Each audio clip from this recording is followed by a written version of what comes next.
के बाद भी परेशान कर रहे हैं। सावधानी से सुनना, मेरी बात को ध्यान से सुनना। हिंदू सनातन धर्म ही एक ऐसा है प्यारे जो माता पिता के प्रति पहला समर्पण बताता है। हिंदू वैदिक सनातन धर्म ही ऐसा है जो मातृ देवो भव, पितृ देवो भव, आचार्य देवो भव। बोलो भाई, माता पिता का सम्मान करना सीखो। ये हमारा वेद कहता है, परमात्मा की वाणी है, ये वेद वाणी है कि माँ बाप का सम्मान करना चाहिए। लेकिन आज बड़ी विडंबना है, बड़ी विडंबना है आज माँ बाप के प्रति किस प्रकार का भाव। सावधान, पितृपक्ष एक सनातन धर्म की मान्यता है। सनातन संस्कृति में 15 दिन तक पिता को, माता पिता को बोलो जल दिया जाता है कि नहीं? जल्दी बोलो, दिया जाता? तुम लोग देते हो कि नहीं? तर्पण करते हो कि नहीं करते हो? कौन सा महीना होता है वो? जल्दी बोलो। कुंवार का। हम भी जानते थे, लेकिन हम तो तुमसे पूछ रहे थे कि खाली है ही कर रहे हो कि तुम लोग जानते भी हो। लेकिन नहीं, हम तो जानते नहीं है कि कौन सा महीना होता है वो, है? हमको ये पता नहीं है, लेकिन पूछ लेते हैं कि हाँ सही बात है कि नहीं है? 15 दिन तक किसी संस्कृति को यह सौभाग्य नहीं मिला है। इसलिए मैं कहता हूं कि औरंगजेब ने अपने बाप को तड़पा तड़पा के मारा था, बिना पानी के, पानी नहीं दिया था, और तड़प तड़प करके उसने प्राण छोड़े थे, बिना पानी के प्यासा मारा। हमारी बात सुन रहे होंगे लोग और कह भी रहे होंगे कि स्वामी जी इस्लाम का विरोध कर रहे हैं। मैं इस्लाम का विरोध नहीं कर रहा हूं। इस्लाम के अनुयायी पहले इतिहास पढ़ के देखें, जो इतिहास में लिखा है उसी का वर्णन मैं कर रहा हूं। मैं अपनी तरफ से कोई बात नहीं कह रहा हूं। बिना पानी के तड़पा तड़पा करके मारा था, प्यासा मर गया वो। जिंदा बाप को पानी नहीं दिया, बिना पानी के तड़पा तड़पा के मारा। जब मरने लगा तो क्या कहता है अल्लाह? एक वो सनातन धर्म है और एक इस्लाम धर्म है। इस्लाम में मेरा जन्म हुआ, मेरी संतान इस्लाम धर्म की अनुयायी है, इस्लाम की अनुयायी है। लेकिन इस धर्म में मुझे जिंदा में पानी पीने को नहीं मिल रहा है। बिना पानी के तड़पा तड़पा करके मेरी औलाद मुझे आज मार रही है। लेकिन मैं आज यही मांगता हूं कि अगला जन्म यदि मेरा हो तो सनातन धर्म में हो, क्योंकि जहां मरने के बाद भी पिता को पानी दिया जाता है। हर वर्ष पानी मरने के बाद 15 दिन दिया जाता है। बोलो ये कौन सा धर्म है? सनातन धर्म है सनातन धर्म की नहीं? इसलिए मैं कहता हूं भैया, सनातन धर्म के प्रति समर्पित हो जाओ और भगवान से यही प्रार्थना करो। एक ईसाईयत का प्रचार करने के लिए आए थे अपने भारत में। आपको मालूम है उनका क्या नाम था? आप कहोगे महाराज जी आप ही बता सकते हो। डॉक्टर फादर कामिल बुल्के। हाँ हाँ, ये बेल्जियम से आए थे ईसाईयत का प्रचार करने के लिए भारत में। अब मैं सुन लो कान खोल करके जरा। कान वैसे तुम्हारे खुले ही हैं, लेकिन कभी कभी बंद किए रहते हो मानसिकता से। वैसे तो सबके ही कान खुले हैं, है ना, लेकिन मानसिकता से बंद कर लेते हो। बेल्जियम से आए थे डॉक्टर फादर कामिल बुल्के, ईसाईयत का प्रचार करने के लिए आए थे। भारत में जैसे ही आए तो उन्होंने कहा कि गांव में शिक्षा का अभाव है, गांव में शिक्षा का अभाव है, प्रभावित गांव के लोगों को करना चाहिए। तो पहले गांव में प्रवेश किया जाए। तो जिस गांव में प्रवेश किया ईसाईयत का प्रचार कर, ईसाई धर्म का प्रचार करने के लिए, ईसाईयत का प्रचार करने के लिए जिस गांव में प्रवेश किया, उस गांव के एक चौपाल पर, चबूतरे पर रामायण पढ़ रहे थे लोग बैठे बैठे। पहले पुरानी परंपरा में गांव गांव में बोलो रामायण पढ़ी जाती थी कि नहीं? 10-20 लोग बैठ जाते थे, रामायण बीच में रखी रहती थी। अब परंपरा हो चाहे ना हो, लेकिन पहले थी परंपरा की नहीं? अब परंपरा थोड़ी बदल गई, थोड़ी क्या ज्यादा बदल गई। अब जिस गांव में घुसो उस चौपाल पर ताश खिलते हुए नजर आते हैं, ताश खिल रहे हैं। ताश खेलने के बाद लोग उदास जिंदगी लेके जाते हैं। बोलो जाते हैं कि नहीं?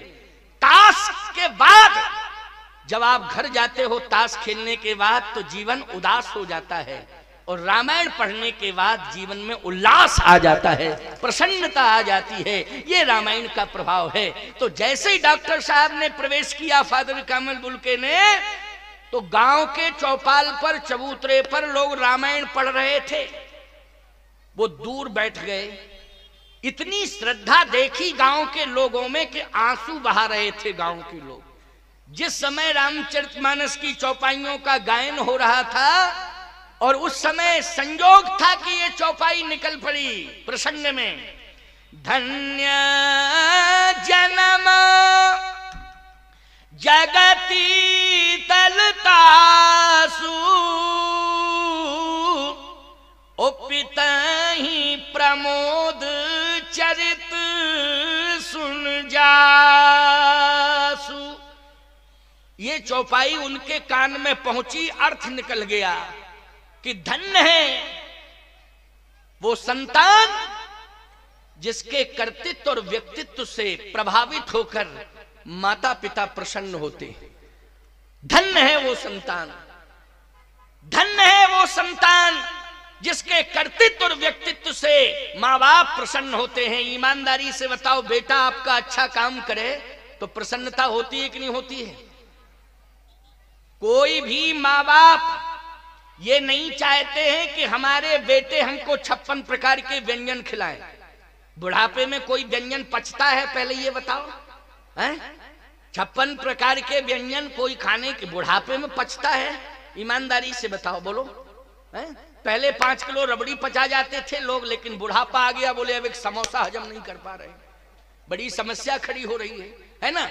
लेकिन मैं एक ही बात कहना चाहता हूं, व्यंजन परोस करके माँ बाप को खिलाओगे उतनी प्रसन्नता नहीं होगी, लेकिन माँ बाप के सामने आचरण करके दिखाओगे तो अत्यधिक प्रसन्नता होगी माँ बाप को कि मेरा जीवन धन्य हो गया, कि मेरी संतान आचार विचार स्वीकार कर चुकी है। बोलो, आचार विचार स्वीकार कर चुकी है। आचार विचार से युक्त जीवन मेरी संतान का है। इससे बड़ी उपलब्धि और दूसरी कोई हो नहीं सकती है। तो धन्य है वो माँ बाप जो बेटे के कर्तृत्व से प्रसन्न होकर के आज अपने आप को धन्य धन्य कृतकृत मान रहे हैं, और ये कह रहे हैं कि आज बेटे के कर्तृत्व और व्यक्तित्व को देख करके, इसकी करनी सदाचरण को देख करके आज मेरा जीवन इस धरती पर आना धन्य हो गया है। आज मेरा धरती पर आना धन्य हो गया है, मेरा जीवन धन्य हो गया है। आंखों में आंसू आ गए डॉक्टर फादर कामिल बुल्के के, और उन्होंने कहा इस रामायण को वर्णा नामर संघा नाम से लेके दह्यंत नो मानवा तक मैं पढ़ूंगा। बोलो भाई, डॉक्टर फादर कामिल बुल्के ने पूरी रामायण पढ़ी है? एक बुल्के रामायण भी है, बोलो है कि नहीं? रामायण स्वामी धर्म सम्राट यति चक्र धर्म सम्राट पूजपात स्वामी कृपात्री जी महाराज ने यद्यपि उनके विचारों का कहीं कहीं विचारों का समर्थन नहीं किया, खंडन किया है, क्योंकि अब वो ईसाई थे, उन्होंने अपने ढंग से भाव प्रस्तुत किए। क्यों भाई, वो तो अपने ढंग से न भाव प्रस्तुत किए। बस यही तो बात है। मैं एक बात हमेशा कहता हूं कि लोग कभी कभी भ्रमित हो जाते हैं। क्यों हो जाते हैं भ्रमित? क्योंकि प्रलोभन में आ जाते हैं, इसलिए वो भ्रमित हो जाते हैं और धर्म के प्रति भ्रमित होते हैं प्रलोभन में आकर के। और ये ईसाई जो है भारत में आकर के ग्रामीण अंचलों में जाते हैं तो धन का प्रलोभन पहले देते हैं। किसका प्रलोभन देते हैं? धन का प्रलोभन देते हैं, और धन के प्रलोभन में वो अपने धर्म से जोड़ते हैं, सनातन से दूर करते हैं। अच्छा, सबसे पहले जानते हो क्या कहते हैं? पादरी जो होता है वो क्या कहता है धर्मांतरण कराने के पहले? वो यही कहता है, ये बताओ तुम इस गांव में रह रहे हो जिसमें किसी प्रकार की सुविधा नहीं है, हम सारी सुविधा उपलब्ध कराएंगे, लेकिन अभी तक तुम गांव में कैसे रहे? तो गांव के सीधे साधे लोग कहते हैं भगवान के सहारे रहे। क्यों भैया, यही भाषा होती कि नहीं होती? किसके सहारे रहे?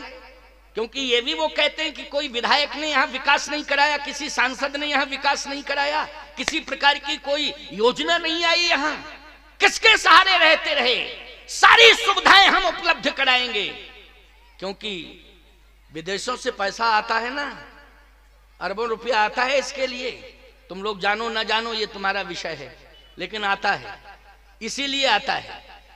हम विकास कराएंगे, सारी सुविधाएं उपलब्ध कराएंगे, लेकिन ये बताओ किसके सहारे तुम रहे? कहे भगवान के सहारे। बोले भगवान कहाँ है बताओ? फालतू की बात करते हो। कौन भगवान? कैसा भगवान? कहाँ है भगवान? बताओ कहाँ है भगवान? तो एक गांव का व्यक्ति खड़ा होके बोला, बोले भगवान हमारे घर में है। अच्छा लाओ जरा घर में कहाँ है भगवान। तो गया, अंदर एक छोटा सा उसने अलमारी बनवा रखा था, उसमें लड्डू गोपाल, क्यों होते हैं ना घरों में लड्डू गोपाल छोटे छोटे, सबके घरों में होते हैं। पहले ये बताओ। हाँ हाँ कह तो ऐसे रहे हो लेकिन जिनके घरों में नहीं है वो अपने घर में जरूर रखें, भगवान की पूजा किया करें, छोटा स्वरूप रखने में कोई दिक्कत नहीं है। तो लड्डू गोपाल रखे थे, ले आया, कहा ये है हमारे भगवान। ओ हो ये भगवान है, क्या करते हैं ये तुम्हारे भगवान? तो उसने कहा ये डूबने से बचाएंगे। जब हम लोग भव सागर में डूबेंगे तो यही भगवान इनकी सेवा इसलिए कर रहे हैं कि जब हम डूबने लगेंगे तो ये हमें बचाएंगे। तो उस पादरी ने कहा एक बाल्टी पानी लाओ पहले, सागर में तो बहुत जल होता है, पहले एक ही बाल्टी पानी लाओ। जैसे ही एक बाल्टी पानी मंगाया, आप देखो सीधे साधे लोग हैं, कहा कि इसमें डालो इस मूर्ति को। लड्डू गोपाल को जैसे ही डाला, धातु की मूर्ति है भैया, वजन होता कि नहीं? अब बोलो जल में डूबेगी मूर्ति कि नहीं? तुरंत मूर्ति डूब गई। बोले कहो जो भगवान एक बाल्टी भर पानी में डूब गया वो भवसागर से डूबने से बचा सकता है? कौन भगवान बचाएगा? यीशु लकड़ी के थे निकाले, देखो ये डूबने से बचाएंगे। अब लकड़ी पानी में डूबती है कि तैरती है? जल्दी बोलो, क्या करती है लकड़ी? पानी में तैरती है, डूबेगी क्या? कहे देखो ये भगवान। और जैसे ही बाल्टी में डाला तो लकड़ी थी, यीशु लकड़ी के थे, तैरने लगे। आहा, कहे देखो भ्रम में रखा तुमको कि नहीं? ये भगवान तुम्हें डूबने से बचाएगा, क्योंकि खुद नहीं डूबा और वो भगवान डूब गया, वो क्या तुम्हें डूबने से बचाएगा? उसी समय इसलिए कहता हूं कि जो विद्वान संत ब्राह्मण हो उनसे गांव को जोड़े रहो, गांव को उनसे जोड़े रहो, वो गांव से जुड़े रहें। उसी समय एक संत आ गए, क्या हो रहा है? कहे महाराज आपने हमको 10-20 साल बेवकूफ बनाया और आपके और खानदानियों ने भी बनाया। क्यों? बोले कहते थे भगवान डूबने से बचाता है, देखो भगवान डूब गया, जो भगवान दिए थे आपने, ये भगवान जो है डूबने से बचा रहा, तैर रहा है। संत ने कहा तुम सबको मूर्ख बनाया जा रहा है। सनातन धर्म में जल परीक्षा का विधान नहीं है, अग्नि परीक्षा का विधान है। 5 छेने मंगाओ, 5 कंडे। अच्छा बोलो जल परीक्षा का विधान है कि अग्नि परीक्षा का? जल्दी बोलो जल परीक्षा का विधान तो नहीं, अग्नि परीक्षा का है कि नहीं? का हमारे धर्म में अग्नि परीक्षा का विधान है, जल परीक्षा का नहीं है। पहले 5-7 कंडे तो मंगाओ जल्दी, वही छेने मंगाओ कंडे। अब गांव के लोग तुरंत ले आए, कहा आग लगाओ इसमें। कंडों में आग लगाई, कहे अपने लड्डू गोपाल को डालो, डालो लड्डू गोपाल को। लड्डू गोपाल को डाला, चमचमा के निकल पड़े वो तो। कहा अब इनके भगवान को डालो। 2 मिनट में राख की ढेर हो गए। बोले इनको गंगा जी में विसर्जित कर दो जाके, भस्म हो गई ना, जाओ ले जाओ। खबरदार, इस तरह से भ्रमित होने की आवश्यकता नहीं है। मैं दावे के साथ कह रहा हूं, चैलेंज के साथ कह रहा हूं, मंदिर में बैठा हुआ भगवान बोलता भले ही नहीं है, लेकिन काम तुम्हारा, कार्य तुम्हारा पूरा करता है। क्यों करता है? आप कहोगे महाराज वो पत्थर में क्या ऐसी ताकत होती है? मैं एक बात कहता हूं, जब कागज के टुकड़े में ताकत होती है, बोलो कितनी बड़ी ताकत होती है कि कागज के टुकड़े फेंको, सरकार बदल दो। कागज के टुकड़े का मतलब समझ रहे हो? नोट। बोलो ये नोट कागज के टुकड़े हैं कि नहीं? तो कागज के टुकड़ों में ताकत होती है कि अगर एक कागज के टुकड़े पर लिख दिया मैं धारक को 500 रुपया अदा करने का वचन देता हूं मल्होत्रा गवर्नर, अगर इतना हस्ताक्षर बोलो कर दिया तो ईमानदारी से बताओ कागज का छोटा सा टुकड़ा 500 रुपए बन जाता है कि नहीं? किसके किसके द्वारा बनता है? सिग्नेचर के द्वारा। सिग्नेचर किसने किया है? भारतीय रिजर्व बैंक के गवर्नर ने किया है, और उसने वचन दिया है कि मैं 500 रुपया अदा करने का वचन देता हूं। तो एक छोटे से कागज के टुकड़े पर भारतीय रिजर्व बैंक के गवर्नर ने, अर्थात किसी गवर्नर ने हस्ताक्षर कर दिया, तो वो कागज ना होकर के कागज का टुकड़ा नोट बन जाता है। इसी प्रकार से पत्थर में वेद मंत्रों के द्वारा, धातु में वेद मंत्रों के द्वारा प्राण प्रतिष्ठा कर दी जाती है, तो वो पत्थर और धातु ना हो के वो परमात्मा के रूप में परिणित हो जाता है। ये हमारे सनातन संस्कृति का संदेश है। इसलिए भ्रमित होने की आवश्यकता नहीं है। तो आज आप देखें कि भ्रमित क्यों हो रहे हो? कनक बिंदु द्वैचारिक देखे, वो स्वर्ण बिंदुओं में किसका दर्शन हो रहा है भरत जी को? माता जानकी का दर्शन हो रहा है। और श्याम वर्ण वाली यमुना में किसका दर्शन हो रहा है भरत जी को? प्रभु राम का दर्शन हो रहा है। श्वेत वर्ण वाली गंगा में किसका दर्शन हो रहा है? प्रभु राम का, श्री मां जानकी का दर्शन हो रहा है। बोलो हो रहा है कि नहीं?